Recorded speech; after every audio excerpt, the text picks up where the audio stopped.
Hello and welcome back all of you. My name is Puneet and distance गुरु के e learning platform पर एक बार फिर से आप लोगों का स्वागत है। आज मैं जो टॉपिक आपके सामने लेके आया हूँ वो टॉपिक आपको स्क्रीन पे नज़र आ रहा है। टॉपिक का नाम है कैलेंडर।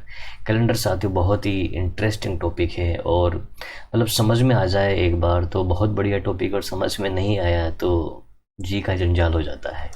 यानी ये टॉपिक हम बहुत मस्त तरीके से पढ़ने वाले हैं। इस कैलेंडर के टॉपिक के अंदर हम कम से कम 3 वीडियो तो लेके आएंगे और हो सकता है 14 वीडियो भी आपको मिल जाए, तो कम से कम 3 वीडियो तो होंगे ही सही। उन 3 वीडियो के अंदर ये टॉपिक आपका कंप्लीट होगा। तो चलिए टाइम वेस्ट नहीं करते हुए लेक्चर को स्टार्ट कर देते हैं। तो देखिए हमारे टॉपिक का नाम है कैलेंडर। अब देखिए कैलेंडर क्या है। कैलेंडर एक वर्ष का होता है, ठीक है। एक साल की बात चल रही है। किसकी बात चल रही है? एक साल की बात चल रही है। और इस एक साल के अंदर क्या क्या होता है उन चीज़ों के बारे में हम लोग देख लेते हैं। देखिए एक साल के अंदर अगर हम दिनों की बात करें तो दिन कितने होते हैं? 365 होते हैं। अगर महीनों की बात करें तो महीने कितने होते हैं? 12 होते हैं। सप्ताह की बात करें तो सप्ताह कितने होते हैं? 52 सप्ताह होते हैं। अच्छा, आप लोगों को लग रहा होगा कि यार ये चीज़ तो हमें पता है, हमें क्यों बताया जा रहा है। देखिए कोई सा भी टॉपिक जो होता है बिल्कुल बेसिक से स्टार्ट किया जाता है। ऐसा नहीं है कि मकान की पहले नींव भरी जाती है उसी के बाद मकान बनता है ना। तो उसी तरीके से अपन भी पढ़ रहे हैं इसको कि कैलेंडर के अंदर दिन अगर पूछे, वैसे पूछेगा नहीं लेकिन फिर भी कि 365 दिन होते हैं, महीने 12 होते हैं। और 12 महीने कौन कौन से हैं? जनवरी से लेकर दिसंबर, आप सभी को पता है। और सप्ताह सप्ताह कितने होते हैं? 52 सप्ताह होते हैं, ठीक है। अब मैंने बात करी महीने की। देखिए 12 महीने होते हैं, यानी एक जो महीना है, एक महीने में दिन कितने होते हैं। अगर आपसे पूछे महीने में दिन कितने होते हैं तो हमें पता है किसी महीने में 28 दिन भी होते हैं, किसी में 29 भी होते हैं, किसी में 30 होते हैं, तो किसी में 31 भी होते हैं। लेकिन जनरली पूछा जाए कि महीने में दिन कितने होते हैं तो हमेशा ध्यान रखना है 30 दिन महीने में होते हैं। और एक महीने के अंदर सप्ताह की अगर बात करी जाए तो 4 सप्ताह तो उसमें मिनिमम होंगे ही होंगे, ठीक है। 4 सप्ताह एक महीने में होते हैं और 4 सप्ताह ही होते हैं, 5वां सप्ताह होता भी नहीं है, 4 सप्ताह होते हैं, ठीक है।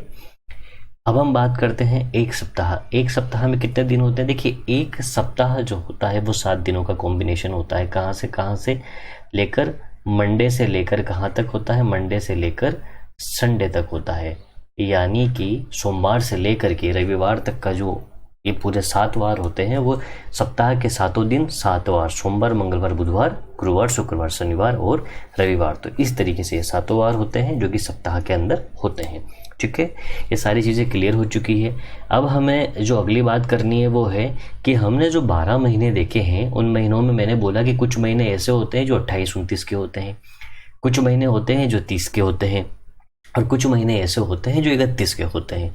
तो कौन कौन से महीने होते हैं? देखिए जून नवंबर अप्रैल सितंबर। कौन कौन से? एक बार फिर से बोलना, जून नवंबर अप्रैल और सितंबर।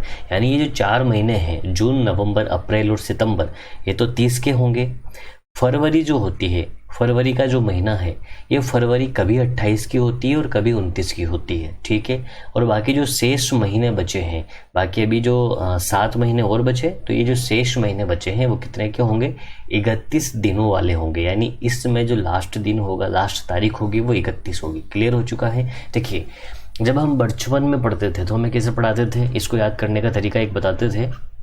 वैसे आप डायरेक्ट ध्यान रखो, जून नवंबर अप्रैल सितंबर, ऐसे याद हो जाएगा। हमें यूँ कहते थे कि जून नवंबर जानिए, अप्रैल सितंबर 30, 28 की फरवरी और बाकी सब 31। क्या बोला मैंने? दोबारा बोलता हूँ, जून नवंबर जानिए, अप्रैल सितंबर 30, 28 की फरवरी और बाकी सब 31, ठीक है। वैसे अपन सिंपल सा याद रख सकते हैं। क्या?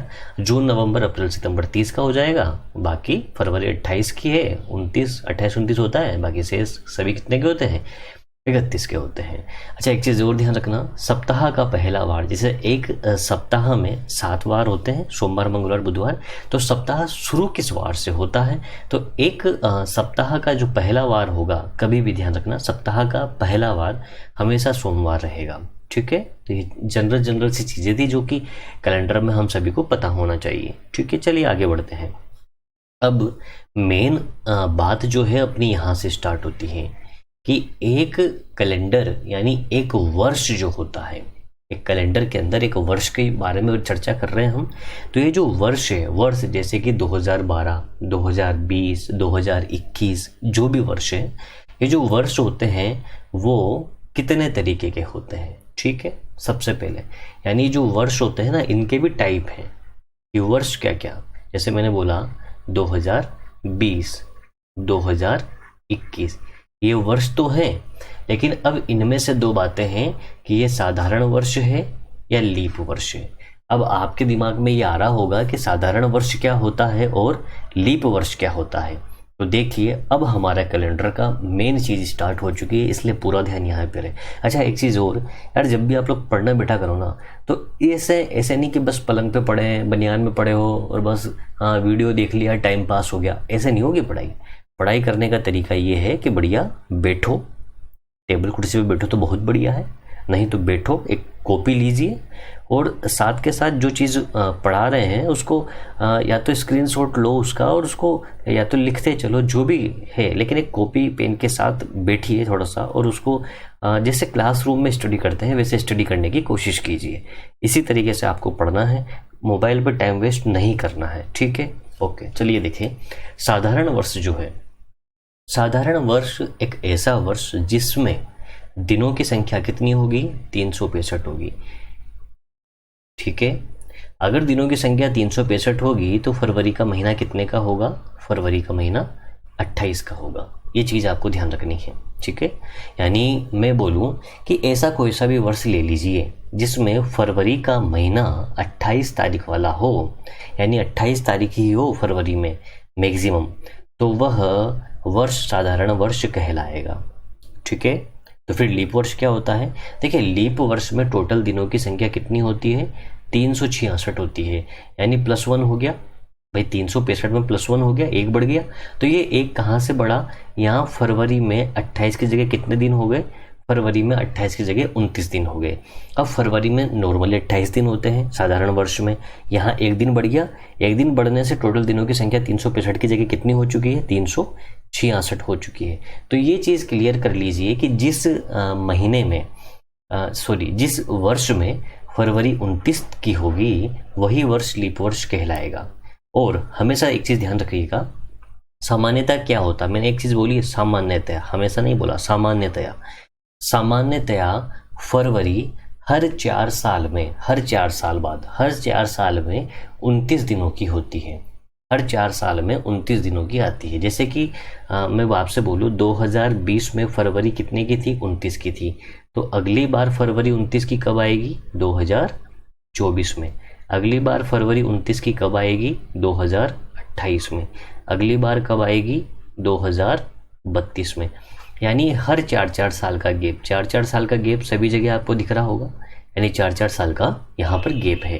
यानी हम ये कह सकते हैं कि जो भी लीप वर्ष होता है हर 4-4 साल बाद अपने आप को नहीं, हर लीप वर्ष 4-4 साल बाद रिपीट होता है। यानी 2020 का लीप वर्ष हुआ तो 2024 में लीप वर्ष होगा, फिर 2028 में होगा, फिर 2032 में होगा। यानी बात समझ में आ गई, अगर फरवरी 29 की होगी तो वो लीप वर्ष होगा, फरवरी 28 की होगी तो वो साधारण वर्ष होगा, ठीक है। अब यहाँ से अब ये कुछ एक वर्ष दे रखे हैं आपको, और ये जो वर्ष दे रखे हैं आपको, इन वर्षों में पहली बात मैं कर रहा हूँ वर्षों की, शताब्दी की बात बाद में करेंगे, पहले वर्षों की बात कर रहे हैं। तो इन वर्षों को आपको देखकर ये बताना है क्या ये लीप वर्ष है या नहीं है। तो अभी तक जो भी कंसेप्ट आपने पढ़ा है, उस कंसेप्ट के अकॉर्डिंग तो आप मेरे से ये पूछोगे कि सर पहले मेरे को ये बताइए 2010 में फरवरी 28 की थी या फरवरी 29 की थी। अगर फरवरी 28 की थी तो वो साधारण वर्ष है, और फरवरी 29 की थी तो वो लीप वर्ष है, ठीक है। एक तरीका तो ये है कि फरवरी अगर दे रखी हो तो फरवरी से पहचान हो जाएगी। लेकिन एक तरीका और दूसरा कि अगर आपको फरवरी के बारे में कुछ भी नहीं कहा जाए, सिर्फ एक वर्ष दे दिया, फरवरी के बारे में कोई जानकारी नहीं है आपकी कि 28 क्या है या 29 का है या टोटल दिन इसमें 365 है या 366 है, तब क्या करोगे। तो देखिए इसका एक सिंपल सा तरीका है, जो भी वर्ष दिया गया है उसमें किसका भाग लगाना है, आपको 4 का भाग लगाना है, ठीक है। अगर 4 का भाग उस दिए गए वर्ष में पूरी बार चला जाता है तो वह वर्ष लीप वर्ष होगा, और 4 का भाग पूरी बार नहीं जाता है तो वह वर्ष साधारण वर्ष होगा।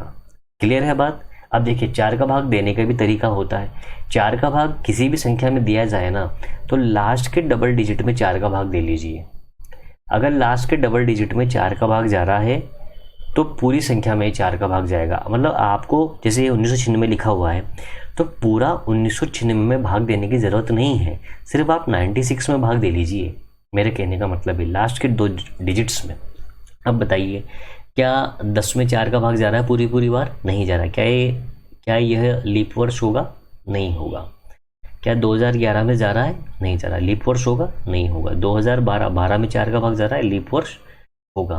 13 क्या लीप वर्ष होगा क्या? नहीं होगा। 14 क्या लीप वर्ष होगा क्या?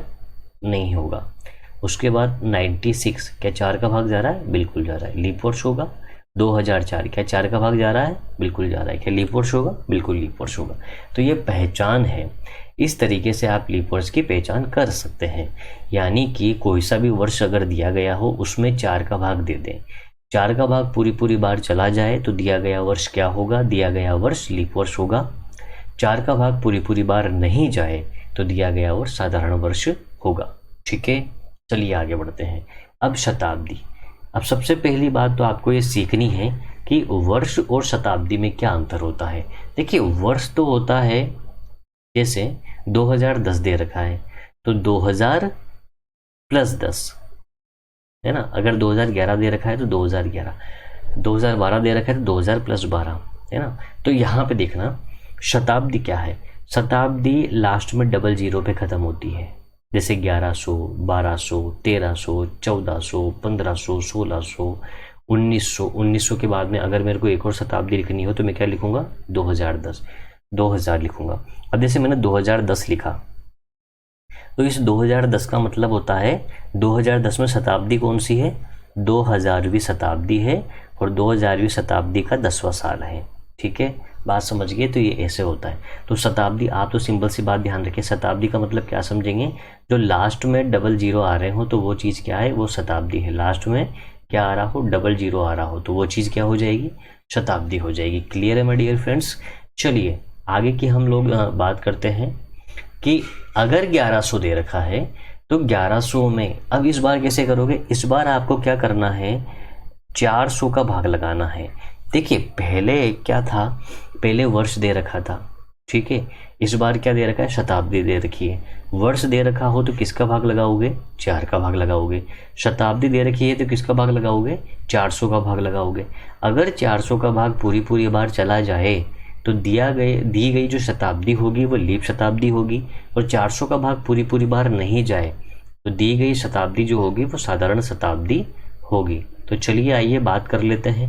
1100 में क्या 400 का भाग जा रहा है? नहीं जा रहा। 1200 में जा रहा है? बिल्कुल जा रहा है। 1300 में नहीं जा रहा। 1400 में नहीं जा रहा। 1500 में नहीं जा रहा। 1600 में जा रहा है। 1900 में नहीं जा रहा। तो जिसमें 400 का भाग जा रहा है वो लीप शताब्दी होगी, और जिसमें 400 का भाग नहीं जा रहा है वो लीप शताब्दी नहीं होगी। ये बिल्कुल बेसिक सा कंसेप्ट है। बस आपको 2 चीज़ें ध्यान रखनी है। अगर आप वर्ष में देख रहे हो तो 4 का भाग लगाना, और शताब्दी के अंदर देख रहे हो तो वहाँ पे 400 का भाग लगाइएगा। ठीक है, चलिए आगे देखते हैं। अब यही चीज़ मैंने यहाँ पे लिखी हुई है कि अगर दिए गए वर्ष में कोई सा भी वर्ष दिया, वर्ष की बात चल रही है, यदि 4 का भाग पूरी बार चला जाए तो वह वर्ष क्या होगा? लीप वर्ष होगा। किसका भाग? 4 का भाग। कितनी का बार? पूरी बार। और अगर शताब्दी दे रखी हो तो उसमें किसका भाग देना है? 400 का भाग देना है। 400 का भाग पूरी बार चला जाएगा तो वो शताब्दी कौन सी होगी? लीप शताब्दी होगी। क्लियर है चीज़? चलिए आगे बढ़ते हैं। अब एक और कंसेप्ट है आज की वीडियो में। क्या है, हम थोड़ा सा कंसेप्ट देखेंगे और विषम दिनों पर आधारित प्रश्नों को देखेंगे। तो जितनी भी बेसिक सी चीज़ें हैं वो सारी आज सीख लेंगे हम। अब यहाँ पर हमसे बोला है कि किसी भी शताब्दी का, शताब्दी जैसे शताब्दी मतलब 1100, 1200, 1300, 1400, 1500, 1600, 2000, 21, 2200, इस तरह की शताब्दी होती है। 100 जिसके पीछे क्या आता है? 100, 2200, 2300 ऐसे। तो कोई सी भी जो शताब्दी हो तो उस शताब्दी का प्रथम वार नहीं हो सकता। देखिए वार जो होते हैं हमारे पास 7 वार होते हैं: सोमवार, मंगलवार, बुधवार, गुरुवार, शुक्रवार, शनिवार और रविवार। तो इन 7 वारों में से कोई सी भी शताब्दी 1 तारीख पे स्टार्ट होगी, 1 जनवरी है ना।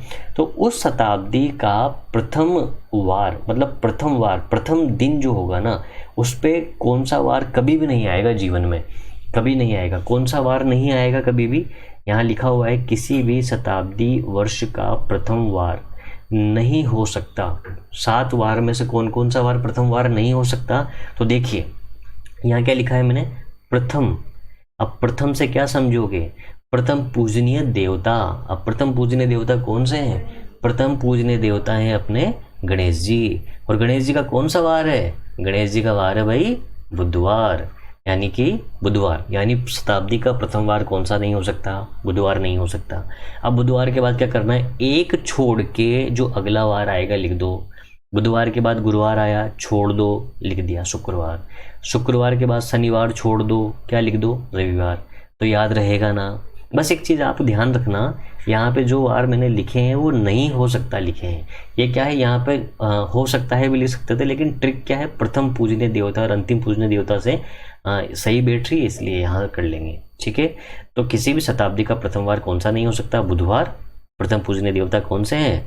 लड्डू वाले। कौन? गणेश जी। तो गणेश जी का बुधवार, और बुधवार के बाद एक छोड़ शुक्रवार, एक छोड़ रविवार। ठीक है, आगे बढ़िए।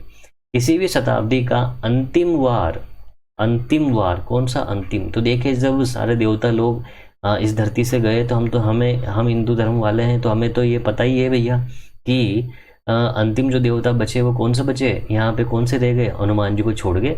तो ये जो हमारे हनुमान जी है ना, हनुमान जी मतलब गोटे वाले, तो इन हनुमान जी का वार कौन सा है? हाँ, इन हनुमान जी का वार है मंगलवार। तो बस मंगलवार के बाद वापिस एक छोड़, अरे रणछोड़ दास ने पढ़ा था क्या? रण छोड़, एक छोड़, एक छोड़, एक छोड़। तो एक छोड़ मंगलवार, बुधवार छोड़ गुरुवार, शुक्रवार छोड़ शनिवार। देखो दोनों वार, मंगलवार भी इनका है और शनिवार भी इन्हीं का है। ठीक है, अब आपके दिमाग में आ रहा होगा कि यार सर एक वार बच गया, सोमवार। सोमवार का क्या सीन है? सोमवार प्रथम वार नहीं होगा, अंतिम वार नहीं होगा, दोनों में नहीं आया। तो भाई साहब देखिए, सोमवार जो है ना, सोमवार किसका वार है? सोमवार है महाकाल का। ठीक है, किसका वार है?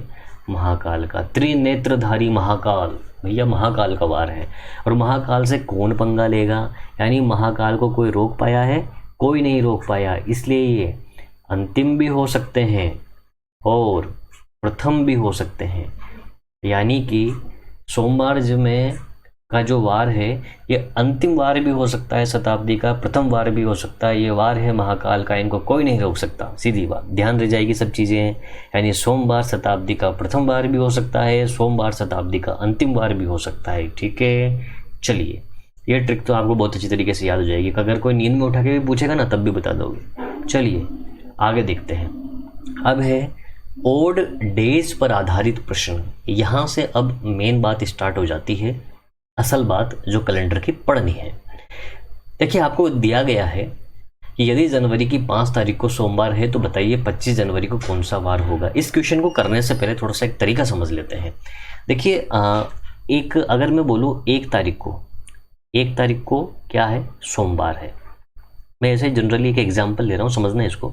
1 तारीख को सोमवार है, अगला सोमवार कब होगा? तो सोमवार के बाद क्या आएगा? मंगलवार, बुधवार, गुरुवार, शुक्रवार, शनिवार, रविवार, तब जाके सोमवार आएगा। ठीक है, तब जाके सोमवार आएगा।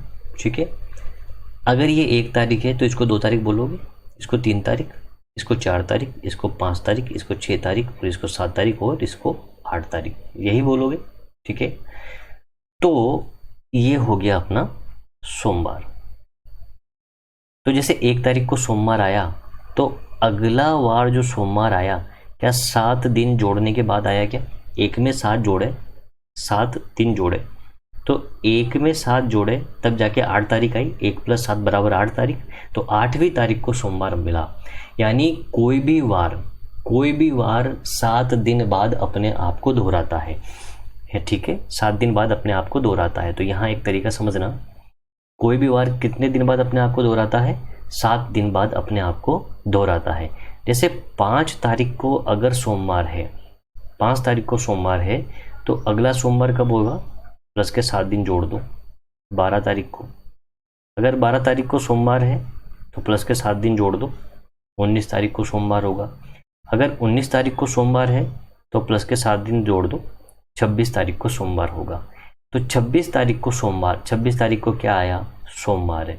हमसे किस तारीख की पूछा है, 25 तारीख की। तो 25 तारीख को क्या मिला होगा, रविवार मिला होगा, ठीक है ना। 25 तारीख को क्या रहा होगा, 25 तारीख को रविवार रहा होगा। लेकिन ये तो एक बेसिक अप्रोच है, ठीक है।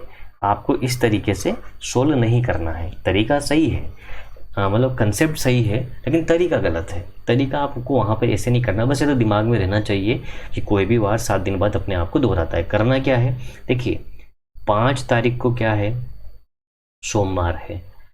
हमसे किस तारीख की पूछा है, 25 तारीख का वार पूछा है, ठीक है, उसी महीने की, है ना।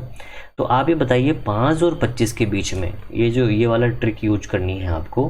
5 और 25 के बीच में टोटल दिन कितने आए, दोनों का डिफरेंस ले लीजिए, कितने आए, 20 आ गए, ठीक है। अब इस 20 में लगाना है आपको किसका भाग, 7 का भाग।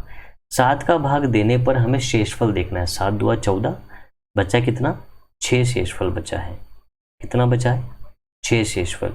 देखिए ध्यान दीजिए, फिर यहाँ पे जब 7 का भाग दोगे, अगर भूल जाओ तो ध्यान रखना, भाग किसका लगा रहे हो, 7 का।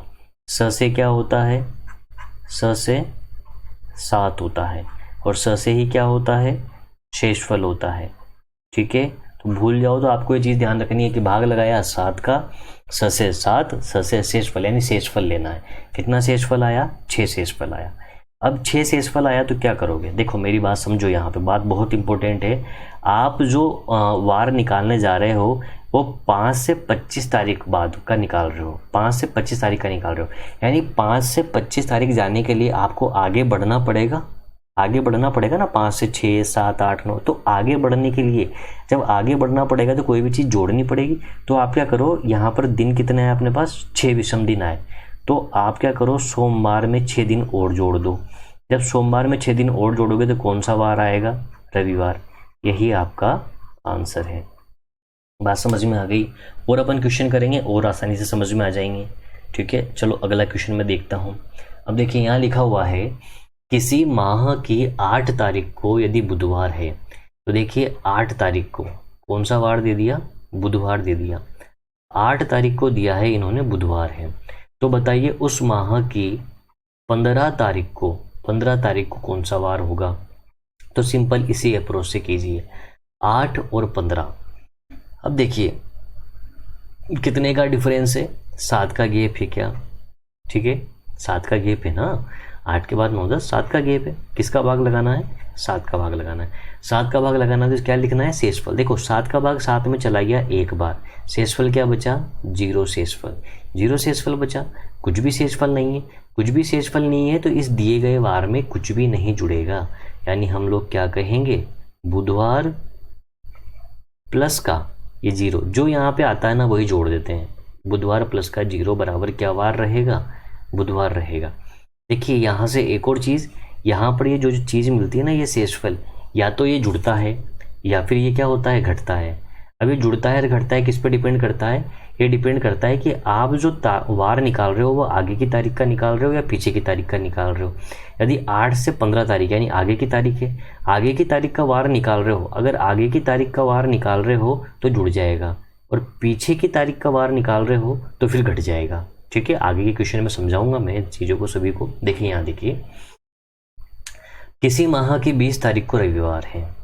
ये 20 तारीख को कौन सा वार दे रखा है, रविवार दे रखा है।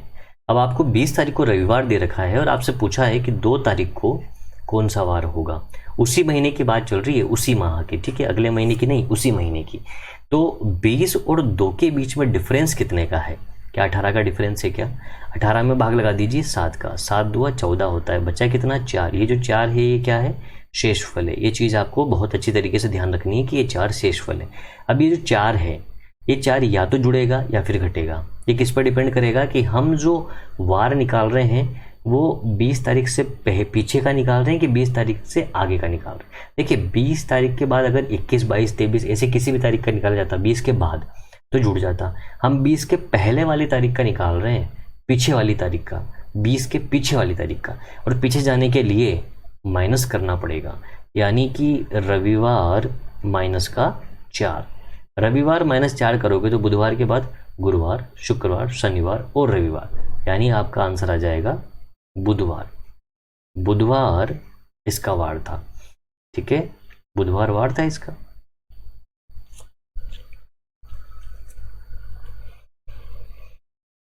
अगला क्वेश्चन देखते हैं। सॉरी, किसी माह की 24 तारीख को गुरुवार था, किसी भी महीने की 24 तारीख को। तो ये देख दिया भैया, 24 तारीख को क्या दे रखा है, गुरुवार दे रखा है। तो उसी माह की 12 तारीख को कौन सा वार होगा। तो भैया दिनों का डिफरेंस कितना है, 12 है। 12 में किसका भाग लगाना है, 7 का भाग लगाना है। 7 एकम 7, 7 2 14, 7 का भाग एक बार ही गया, बचा कितना, 5 शेषफल बच गया। ये 5 मेरे पास शेषफल है। अब यहाँ से एक चीज़ आपको बहुत अच्छी तरीके से समझ में आ चुकी होगी कि ये 5 या तो जुड़ेगा या फिर घटेगा, डिपेंड करता है क्वेश्चन पे। 24 से पीछे वाली तारीख देख रहे हैं, इसलिए ये गुरुवार में से 5 घट जाएगा। गुरुवार में से 5 जब आप घटा देंगे तो शनिवार आपका आंसर आ जाएगा। आंसर आ चुका है अपना शनिवार। अगर आपको देखना नहीं आया हो तो ऐसे देख लो, शनिवार में 5 जोड़ने से गुरुवार आना चाहिए, शनिवार के बाद रविवार, सोमवार, मंगलवार, बुधवार, गुरुवार। तो शनिवार अपना आंसर है। बहुत सिंपल तरीके से मैंने समझा दी ये चीज़ें आपको, और ये सारी चीज़ें आपको समझ में आ गई होगी उम्मीद है। अगला क्वेश्चन मैं लेता हूँ। यदि 15 अगस्त को रविवार है, देखिए 15 अगस्त, ध्यान देने वाली चीज़ है कि अगस्त की बात कर रहा है ये। 15 अगस्त को क्या है, रविवार है। तो 5 सितंबर को क्या वार होगा, 5 सितंबर को क्या वार होगा। अब देखिए मैं एक चीज़ बताता हूँ आपको, क्लासरूम के प्रोग्राम में क्या होता है, जब हम क्लासेस में पढ़ाते हैं तो वहाँ पे क्या करता है स्टूडेंट, फ्लो में क्वेश्चन करता हुआ आता है और इस क्वेश्चन को भी देखता है। अच्छा 15 तारीख है और 5 तारीख है, तो दोनों के दिनों के बीच का डिफरेंस कितना कर देगा वो, यहाँ से कर देगा। ये देखिए सर 10 का डिफरेंस है, 10 में लगा देगा 7 का भाग और 3 शेषफल आ देगा। अरे मेरे प्यारे लाल, महीना कौन देखेगा, मैं देखूंगा क्या, महीना भी तो देखना है ना। इधर देख भाई महीना, ये क्या है, अगस्त है, ये क्या है, सितंबर है। तो डायरेक्ट ऐसे नहीं करना है भैया। अगस्त के कितने दिन बचे भाई, इन दोनों के बीच के दिन देखने हैं ना। तो 15 अगस्त, जून, नवंबर, अप्रैल, सितंबर 30 के होते हैं, बाकी सब 31 के होते हैं। तो भैया कितने दिन बच रहे हैं, 16 दिन बच रहे हैं अगस्त के, और 5 दिन इसके बचे। 16 5 कितने हो गए, टोटल 21 दिन हो गए, यानी कि टोटल दिन जो बच रहे हैं वो 21 बच रहे हैं भाई। 15 अगस्त तक, 15 अगस्त के बाद अगस्त का महीना 31 का होता है, जून, नवंबर, अप्रैल, सितंबर 30, बाकी सब 31, तो अगस्त का महीना 31 का हो गया। तो अगस्त में दिन बचे 16, तो 16 ये ले लिए। सितंबर तक जाना है, 5 सितंबर तक, जिस तारीख तक जाना है उस तारीख तक तो जाओगे, ठीक है। 5 तो 5, तो 5 सितंबर, टोटल दिन कितने होंगे, 16 5 21। ऐसे मत करना कि सर 5 सितंबर का देखा है तो मैं 4 तक ही जाऊँगा, जी नहीं, जिस तारीख तक जाना है उस तारीख तक जाओगे, ठीक है। तो 21 आ गया, टोटल दिन हो गए अपने पास बीच में 21। 21 में किसका भाग लगाओगे, 7 का। 7 का भाग लगाने में कोई शेषफल बचेगा, 0 शेषफल बचेगा। अच्छा आप क्या कर रहे हो, 15 अगस्त से सितंबर आगे वाले महीने पे गए हो ना, तो रविवार, अब यहाँ तो 0 है, कोई फ़र्क नहीं पड़ा। मान लीजिए 22 दिन रहे होते, यहाँ 6 तारीख हो जाती, तो एक शेषफल बचता तो एक जुड़ जाता। इसलिए मैं यहाँ पे रविवार प्लस 0 बराबर रविवार ही लिख रहा हूँ, ताकि आपको ध्यान रहे। क्लियर, समझ में आ गया। अरे बहुत अच्छा क्वेश्चन है, समझ में आ गया होगा मेरे लाल बाल पाल। चलिए अगला क्वेश्चन देख लें। यदि 1 जनवरी 2018 को मंगलवार है तो बताइए 31 दिसंबर 2018 को क्या वार होगा। माय डियर फ्रेंड्स, ये क्वेश्चन जो है ये इसलिए डाला गया है यहाँ पर क्योंकि आपको एक कंसेप्ट समझाना है, और वो कंसेप्ट और डेज पर आप बहुत अच्छी तरीके से समझ सकते हो। वैसे किताबों में तो क्या है, किताबों में डायरेक्ट रटवा रखा है, लेकिन मैं रटवाना नहीं चाहता, आपको मैं बताना चाह रहा हूँ, समझाना चाह रहा हूँ। पहले यहाँ पे तो एक चीज़ समझिए, यहाँ पे लिखा गया है 1 जनवरी, तो ये जनवरी दे रखी है, कब, 2018 को। क्या दे रखा है, रविवार दे रखा है, नहीं रविवार नहीं है, क्या दे रखा है भैया, मंगलवार दे रखा है। ये हमें हनुमान जी का वार दे रखा है। तो बताइए 31 दिसंबर 2018 को कौन सा वार होगा, यही बात है ना, ठीक है, ओके, बहुत बढ़िया चीज़ है। देखिए ये पहली तारीख है और ये अंतिम तारीख है, ये पहली तारीख है और ये लास्ट तारीख है। तो एक साल में टोटल दिन कितने होते हैं, एक साल में टोटल दिन कितने होते हैं? 365 दिन होते हैं। अगर देखिए वर्ष दो तरीके के होते हैं, एक साधारण और एक लीप। साधारण हो तो उनमें दिन 365 और लीप हो तो उसमें दिन 366। देखिए यहाँ पर 2000 जो 18 है, 2018 में 4 का भाग लगाओगे, भाग पूरी पूरी बार नहीं जा रहा, इसलिए कौन सा वर्ष है? साधारण वर्ष है, बिल्कुल साधारण वर्ष है। और साधारण वर्ष है तो यहाँ पर टोटल दिन जो रहने वाले हैं वो कितने रहेंगे? 365। तो इस वर्ष में टोटल दिन 365 हैं।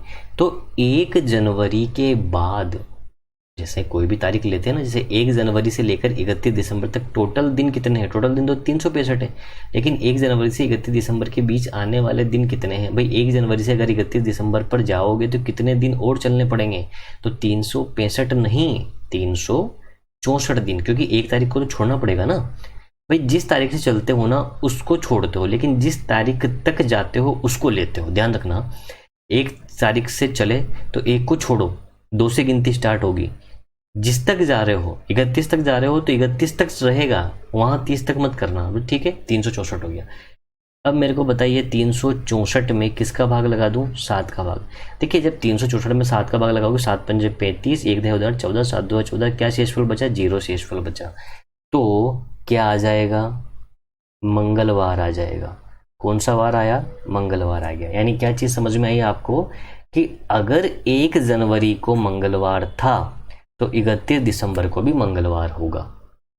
अब मैं बोलूं क्या ये साधारण वर्ष है? आप बोलोगे हाँ सर बिल्कुल साधारण वर्ष है। तो मैं यूं बोल रहा हूं कि और ये 1 तारीख जो है जनवरी की, यानी इस वर्ष का पहला दिन है, और 31 दिसंबर जो है वो 2018 का लास्ट दिन है। तो मैं ये कहना चाह रहा हूँ कि कोई भी साधारण वर्ष, ये 2018 साधारण वर्ष है, कि कोई भी साधारण वर्ष जिस वार पे शुरू होता है 1 तारीख को, यानी जिस वार पे शुरू होता है उसी वार पर 31 दिसंबर उसी वार पर खत्म होता है। मंगलवार को शुरू हुआ था, मंगलवार को खत्म हुआ है। ठीक है बात? ओके, अगला क्वेश्चन देखना। यदि 1 जनवरी 2020 को 1 जनवरी 2020 को क्या दे रखा है? सोमवार दे रखा है। तो हमें ये बताना है कि 31 दिसंबर 2020 को कौन सा वार होगा।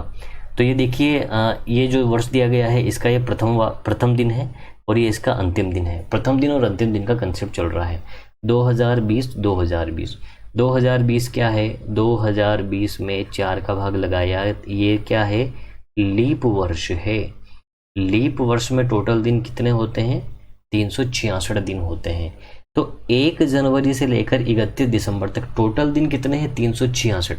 तो मैं यूँ कहूँ 1 जनवरी के बाद टोटल दिन कितने बचे? आप क्या कहोगे सर? 365 बचे। तो इन दोनों के बीच 365 है। 365 में किसका भाग लगेगा? 7 का भाग लगेगा। बचेगा कितना? 1 शेषफल बचा। 1 शेषफल बचा। तो क्या ये 1 जुड़ेगा या घटेगा? आप कहोगे सर जनवरी से दिसंबर पे जा रहे हो इसलिए जुड़ेगा, यानी सोमवार प्लस का 1 बराबर कितना हो जाएगा? मंगलवार हो जाएगा। यानी यहाँ से एक और कंसेप्ट आपके सामने निकल के आया कि यदि दिया गया वर्ष लीप वर्ष है तो लीप वर्ष जिस वार पे शुरू होता है, जिस सोमवार पे शुरू हुआ तो उससे एक अधिक वार पे खत्म होता है, मंगलवार पे खत्म हुआ। तो यहाँ पर ये कंसेप्ट मैंने लिख रखा है। देखिए कोई भी साधारण वर्ष जिस वार पे शुरू होता है उसी वार पे खत्म होता है, साधारण वर्ष हो तो। ठीक है, कोई भी लीप वर्ष की बात चल रही है, जिस वार पर शुरू होता है उससे एक अधिक वार पर खत्म होता है। कौन खत्म होता है? अगर लीप वर्ष दिया गया है तो उम्मीद है माय डियर फ्रेंड्स आपको ये चीज़ समझ में आ गई होगी। ये हमारा वीडियो नंबर 1 था कैलेंडर का। कैलेंडर में हम बहुत इंटरेस्टिंग चीज़ें पढ़ने वाले हैं आगे, और मैं आपको मतलब पूरा सोल्व करा दूंगा अच्छे से, एक भी डाउट नहीं रहेगा आपको। तो माय डियर फ्रेंड्स हंसते रहिए, मुस्कुराते रहिए, और इसको वीडियो को देखने के लिए बहुत बहुत धन्यवाद। और एक चीज़ और आपसे कि यार फ्री में जो चीज़ मिल रही है उसका अकेले अकेले मजा लोगे क्या? अरे अपने फ्रेंड्स के साथ भी शेयर कर दिया करो यार, और वीडियो पसंद आए तो उसको लाइक वाइक भी किया करो। हाँ, हमें भी तो थोड़ा सा अप्रिशिएट करो। Okay my dear friends, keep smile.